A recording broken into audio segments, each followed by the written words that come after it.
श्री सीता रामचंद्राभ्याम नमः। स्वागत है आप सभी का हिंदू ग्रंथावली ऑडियो बुक चैनल में। 56वां सर्ग।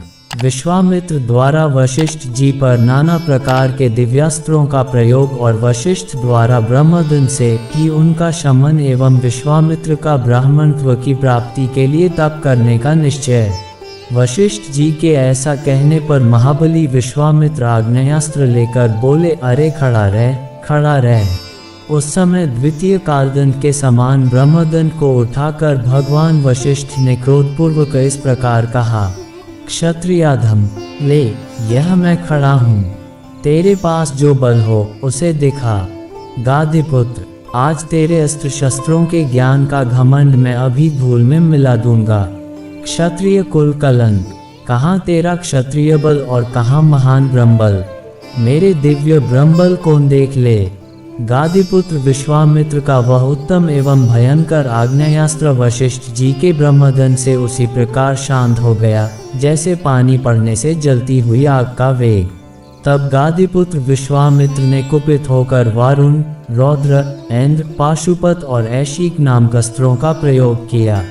रघुनंदन, उसके पश्चात क्रमशः मानव, मोहन, गांधर्व, स्वापन, जरिम्भन, मादन, संतापन, विलापन, शोषण, विदारण, सुदुर्जय, वज्रास्त्र, ब्रह्मपाश, कालपाश, वारुणपाश, परमप्रिय पिनाकास्त्र, सूखी गीली 2 प्रकार की अशनी, दंडास्त्र, पैशाचास्त्र, क्रौंचास्त्र, धर्मचक्र, कालचक्र, विष्णुचक्र, वायव्यास्त्र, मंथनास्त्र, हयशिरा, 2 प्रकार की शक्ति, कनकाल, मूसल, महान वैद्याग्रास्त्र, दारुण कालास्त्र, भयंकर त्रिशूलास्त्र, कापालास्त्र और कनकनास्त्र, ये सभी अस्त्र उन्होंने वशिष्ठ जी के ऊपर चलाए। जपने वालों में श्रेष्ठ महर्षि वशिष्ठ पर इतने अस्त्रों का प्रहार वह एक अद्भुत सी घटना थी, परंतु ब्रह्मा के पुत्र वशिष्ठ जी ने उन सभी अस्त्रों को केवल अपने डंडे से ही नष्ट कर दिया। उन सब अस्त्रों के शांत हो जाने पर गादिनंदन विश्वामित्र ने ब्रह्मास्त्र का प्रयोग किया। ब्रह्मास्त्र को उद्यत देख अग्नि आदि देवता, देवर्षि, गंधर्व और बड़े बड़े नाग भी दहल गए। ब्रह्मास्त्र के ऊपर उठते ही तीनों लोकों के प्राणी थर्रा उठे। राघव, वशिष्ठ जी ने अपने ब्रह्मतेज के प्रभाव उस महाभयंकर ब्रह्मास्त्र को भी ब्रह्मदंड के द्वारा ही शांत कर दिया। उस ब्रह्मास्त्र को शांत करते समय महात्मा वशिष्ठ का वह रौद्र रूप तीनों लोकों को मोह में डालने वाला और अत्यंत भयंकर जान पड़ता था। महात्मा वशिष्ठ के समस्त रोमकूपों में से किरणों की भांति धूमयुक्त आग की लपटें निकलने लगीं।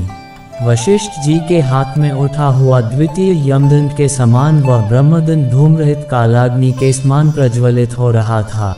उस समय समस्त मुनिगण मंत्र जपने वालों में श्रेष्ठ वशिष्ठ मुनि की स्तुति करते हुए बोले, ब्राह्मण, आपका बल अमोघ है, आप अपने तेज को अपनी ही शक्ति से समेट लीजिए। महाबली विश्वामित्र आपसे पराजित हो गए। मुनिश्रेष्ठ, आपका बल अमोघ है, अब आप शांत हो जाइए जिससे लोगों की व्यथा दूर हो।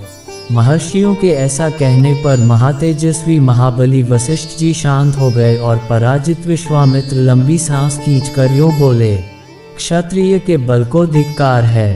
ब्रह्मतेज से प्राप्त होने वाला बल ही वास्तव में बल है, क्योंकि आज एक ब्रह्मदंड ने मेरे सभी अस्त्र नष्ट कर दिए। इस घटना को प्रत्यक्ष देखकर अब मैं अपने मन और इंद्रियों को निर्मल करके उस महान तप का अनुष्ठान करूंगा जो मेरे लिए ब्राह्मणत्व की प्राप्ति का कारण होगा। इस प्रकार श्री वाल्मीकि निर्मित आर्ष रामायण आदि काव्य के बालकांड में 56वां सर्ग पूरा हुआ। 56